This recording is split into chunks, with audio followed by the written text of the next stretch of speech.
This is a little bit of my coming into the finance world is a little bit of a new thing for me. I spent most of my career in doing mathematics, written papers on pi, and when I'm not doing that, I've been doing high-performance scientific computing. I worked many years at NASA, and then after that at the Lawrence Berkeley Laboratory. And right from the beginning of my career, though, I like when I finished my PhD here at Stanford, I knew some people who were, some other mathematicians who were going into the finance world. And I sort of learned in general terms and in some specifics the sort of techniques that they were using. And I was, became aware, boy, some of that's pretty sophisticated, some very, very sophisticated time series analysis and hidden Markov models, quite a number of very sophisticated techniques. And some of these persons that I knew later went on, and at least one founded a hedge fund that's now one of the most successful hedge funds of all time. Made himself many billions of dollars.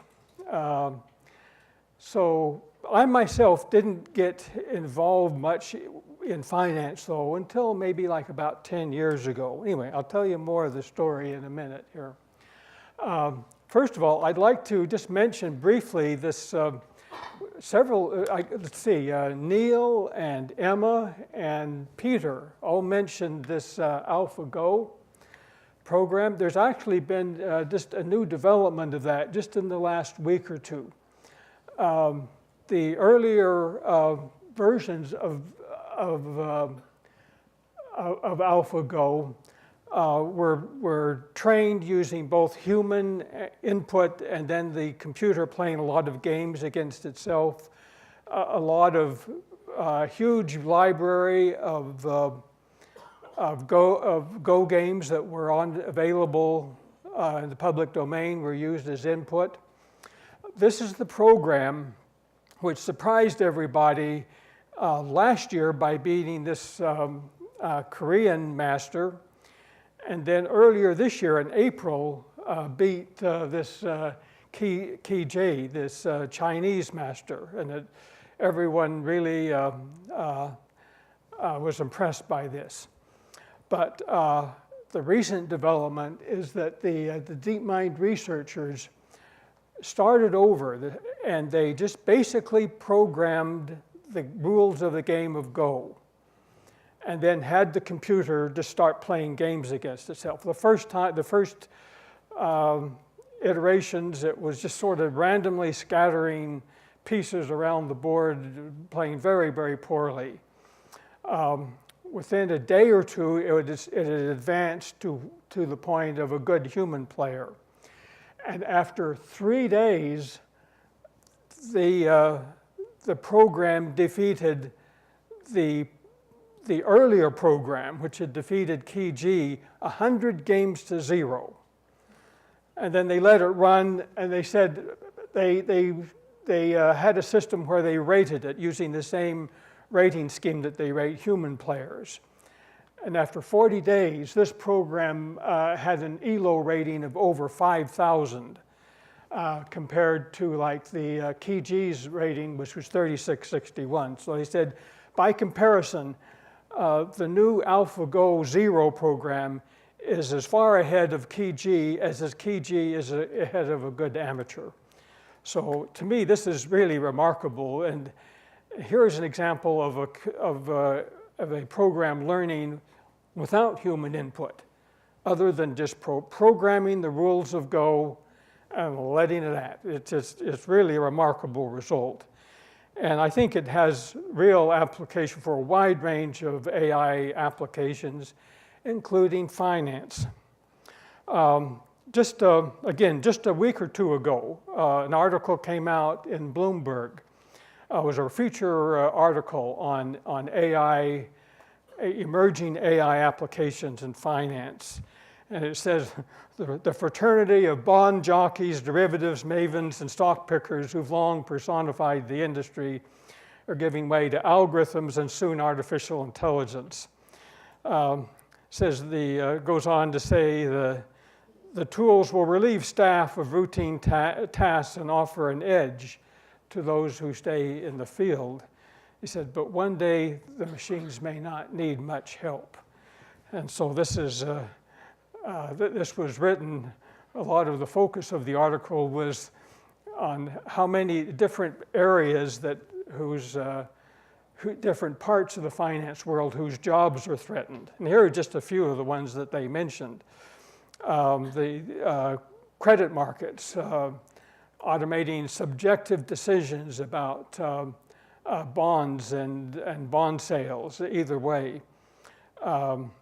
Foreign exchange, trying to anticipate the variations in demand and prices based even on news events. Automatic reading of news stories as they come out on the wire is now quite an advanced art. Order executions.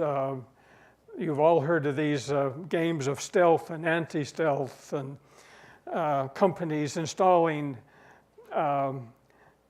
fiber optic cables in a straight line so that they can shave off a few milliseconds to get their order through. Another one's interesting. Understanding legal documents and court rulings as how they relate to bond deals. And then finally, analyzing satellite images. I mean, everything from Chinese industrial sites to Walmart parking lots and during holiday seasons to see what's really happening in the economy, and can they use this to get even just a slight epsilon edge, because everything in the finance world is based on just a slight epsilon edge. If you can do just slightly better than the other competitors, you'll win. I think it was actually just yesterday, there was an interview with Jim Simons, who is this mathematician I mentioned earlier, who had gone on to found a very successful hedge fund. And he says the whole business nowadays is it's like a herd of galloping horses, and you've just got to stay one nose ahead, because there are a lot of other people doing the same things, the same intelligent software, the same algorithms and tricks, and pretty soon it's all canceled out. And so you've got to stay ahead. We mentioned about the hedge funds. It's sort of an open secret right now that most hedge funds have not done very well lately. How many have followed this at all? That I was just reading earlier, for the last 5 years running, the average index that follows all the top hedge funds, that index has been running like at 5%. Just a straight S&P 500 has been 13%. And so this continual ongoing deficit between the average hedge fund performance and just the overall market averages, this has led a lot of players in the financial world to really question their hedge fund investments. I don't know if you heard, but the California Public Employee Retirement Fund, CalPERS, which is the largest public pension fund in the world, I believe, they've announced they're going to completely pull out of any hedge fund investments. The New York State Public Employees Union is their pension fund is also going to pull out of hedge funds. But very interestingly, the few that are making money, most of these are highly mathematical, quantitative funds. These are the ones that are making money, and I think this is really the wave of the future. But I want, at the risk of perhaps even being a little bit discordant to those of us that are here today, there's some real dangers ahead here. Supercomputers can generate nonsense faster than ever before.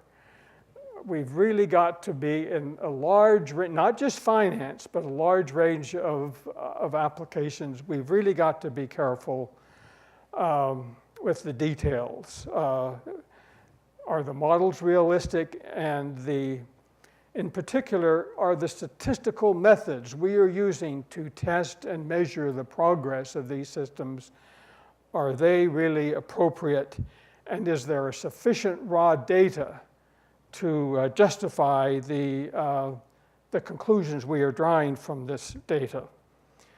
And among other things, can other researchers reproduce this findings? Now, obviously, this is not something that we can, Google may not want to disclose exactly the techniques they are using to Apple, but an engineer or a software designer in Google ought to be able to provide enough details that some other software engineer in Google or the same organization can reproduce these findings, or we run the risk of just starting to generate a lot of scientific nonsense. Some of you are familiar, there's some real big reproducibility crises right now going on in a number of other fields. The biomedical field is really in a bad way right now, if any of you have followed the news. Like a Bayer researcher set out to reproduce some pharma studies that prominent pharmaceutical studies in the literature were only able to reproduce 16 of 60 or 17 of 67. Cancer studies. There's this very interesting, a bunch of social scientists formed what they call the Reproducibility Project, which is based in Virginia. And they took on and looked at 100 major recent studies in psychology, and were only able to reproduce 39 of them. Even the Federal Reserve, some researchers set out to try to reproduce some studies in economics, and were able to reproduce less than half of them. And this is even the Federal Reserve study, even the researchers interacted with the authors of these, asked them for data, asked them for explanations, and even after several rounds of interaction, the bottom line is that they were able to reproduce fewer than half of the studies. So, finance world, I think, has its own type of crisis right now,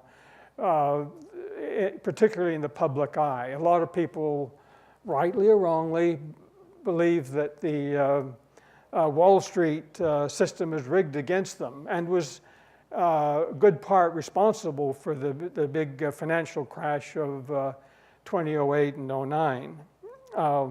Many people from all walks of life are confused with these thousands of different investment funds and programs and services available.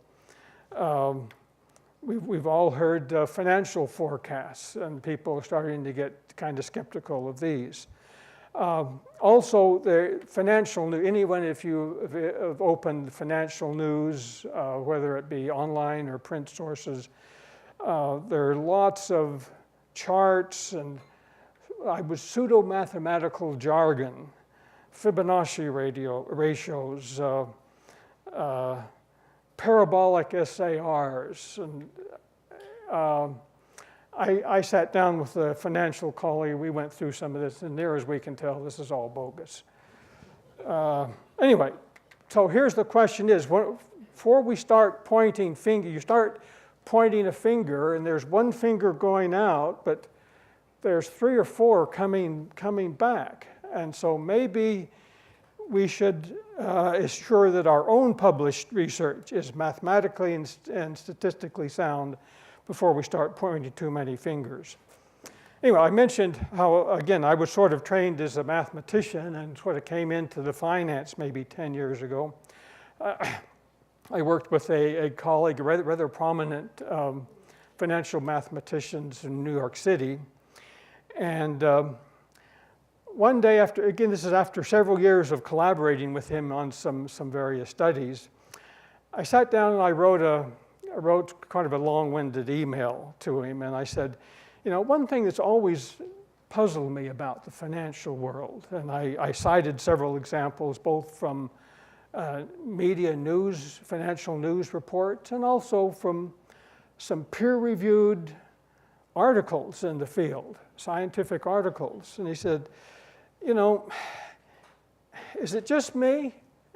It just seems to me that some of this just can't be true. For one thing, from what I have seen in working in other fields of science and all the supercomputing and climate modeling and many of these other applications, it just seems to me that the sort of analysis they're doing is pretty is kind of trivial at best and questionable.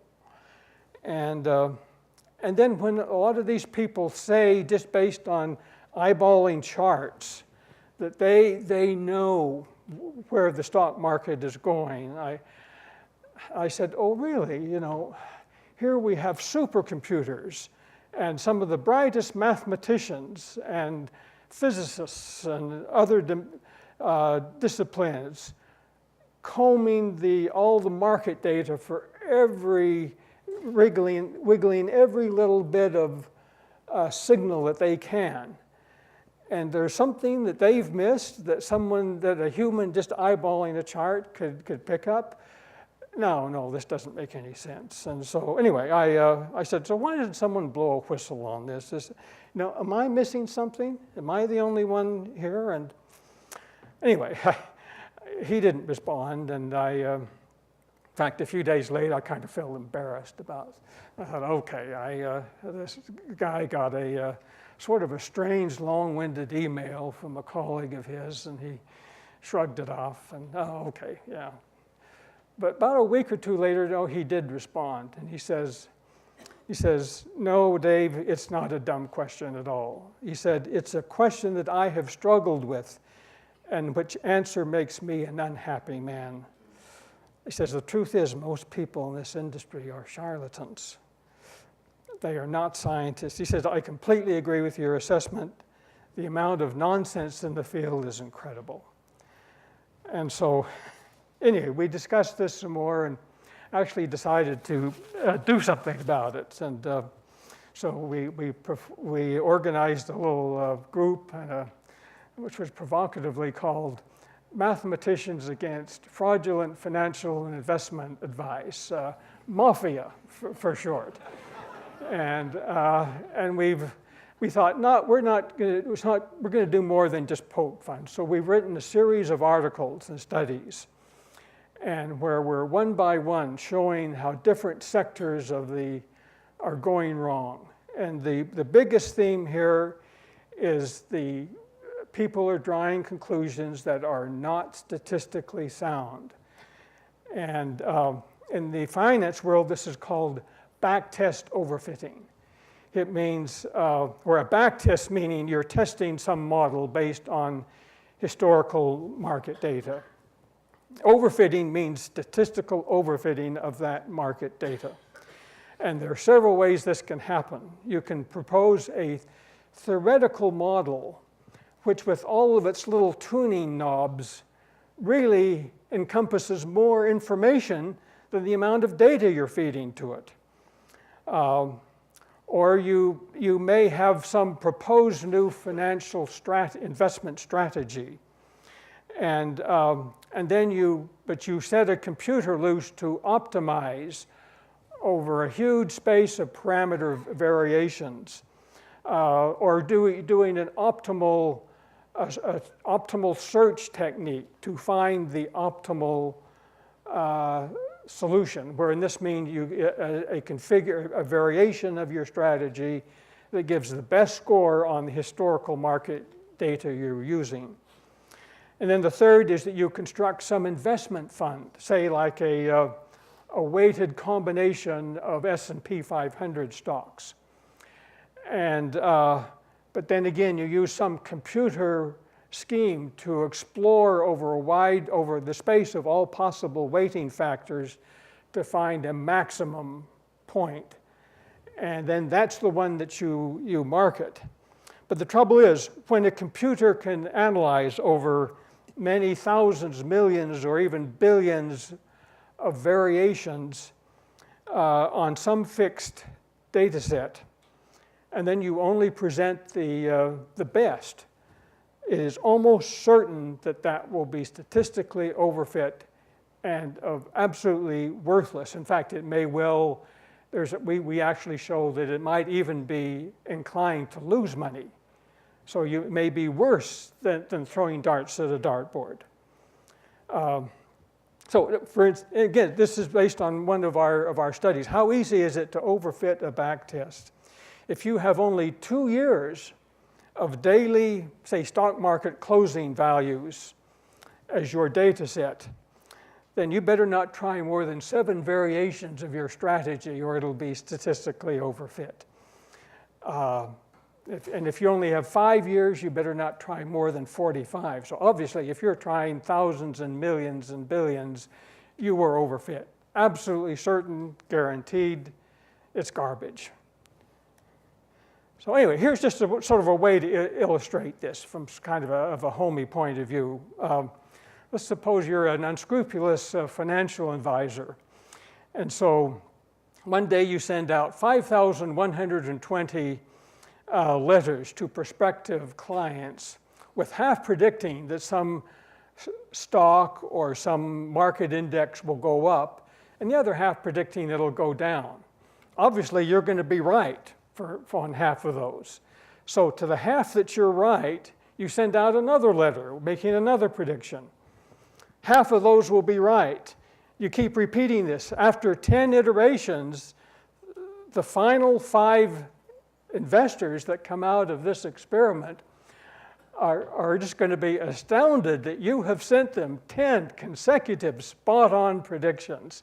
Well, they might give their entire fortune to you to manage. Now, obviously, this is fallacious, absurd. In fact, it's really fraudulent. But why? What's the fallacy here? The problem is that all of those other investors were not told, or the final 5 in particular, were not told about the thousands of other letters you've sent out to making other predictions. So, but again, we can chuckle at this, but if you're a financial professional and you are promoting a statistically overfit fund or strategy, and you're not telling the prospective clients of all the thousands or millions of failed computer runs behind it, why is that any different? Why is that any less fraudulent and potentially harmful to the client? There have been a huge number of new stock funds, like new exchange-traded funds, been promoted lately. But literally hundreds of these are being minted every single year. And so that raises the question, well, how many of these really have any fundamental intelligence? And so someone actually did a study.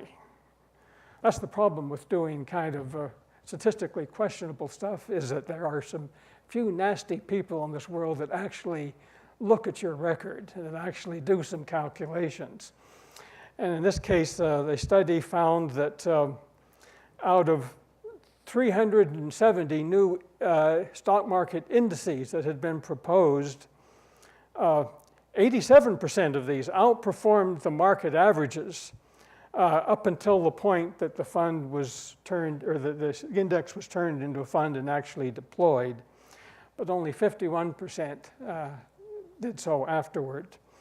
And then these funds had an average return of 12% per year before the inception, but a minus 0.2% to 6% after. So draw your own conclusions. it's really clear that this has got statistical overfitting written all over it. Here's this little study we did. We wrote a computer program that would design a stock fund, actually consisting only of S&P 500 stocks, a weighted collection, that would meet any desired performance profile you wanted. You want just steady growth month after month, even during market turnout, we can give you one. But how does it do when it's given new data? How does it do when it's really put into action? Well, here's how it did. It looked really great, and then it crashed to zero. But notice, the orange and the blue line are really the same line up to here. It is perfectly matching our target profile up to the point where we stopped giving it test data. As soon as we started giving it new data, it's just as erratic can be and actually crashed to zero. Here's another one. Initially it went way up. Great. But then it crashed down just as hard. It literally crashed to zero and was liquidated. So again, another study we did, can gurus forecast the market? This is, again, a lot of gurus, a lot of market forecasters are out there, some of them quite prominent, making forecasts. Well, there are some nasty people in this world, such as us, that actually keep track and actually log and analyze the records. And here's just one study here that someone found that going from covering some of these forecasters from 1999 to 2016, what they found is that the forecasters erred very badly during these two big recessions we've had recently. But then, as the guy mentions, these forecasts were least useful when they mattered the most. So what good is it? We did a study here, and this is basically our conclusion. Across all of the forecasters that we analyzed, average accuracy was 48%. Yes, that is less than 50%. You would get better results by throwing darts on a dartboard. And again, many of these people are using very sophisticated looking schemes, charts and statistics, but in the end, it's not working. And so this is, if there's any caution that I can offer, not just in finance, but over a broad range of other AI applications, let's make sure we get our statistics right. Let's not make sure that we don't join the ranks of those that are generating scientific nonsense and in the end threatening to give the field a bad name. We have an obligation to the field to make sure that our methods are statistically and mathematically sound. And because problems are going to come, if there are problems out there that aren't addressed, they're going to come home to roost, and then the field is going to get a black eye. So this final comment here, one thing I commented to the colleague I mentioned, this good friend of mine that we have co-authored papers with. I said, you know, as I go around and talk and discuss with a lot of people in the field are kind of aware of this and aware of these problems. So I said, well, why aren't more people saying anything?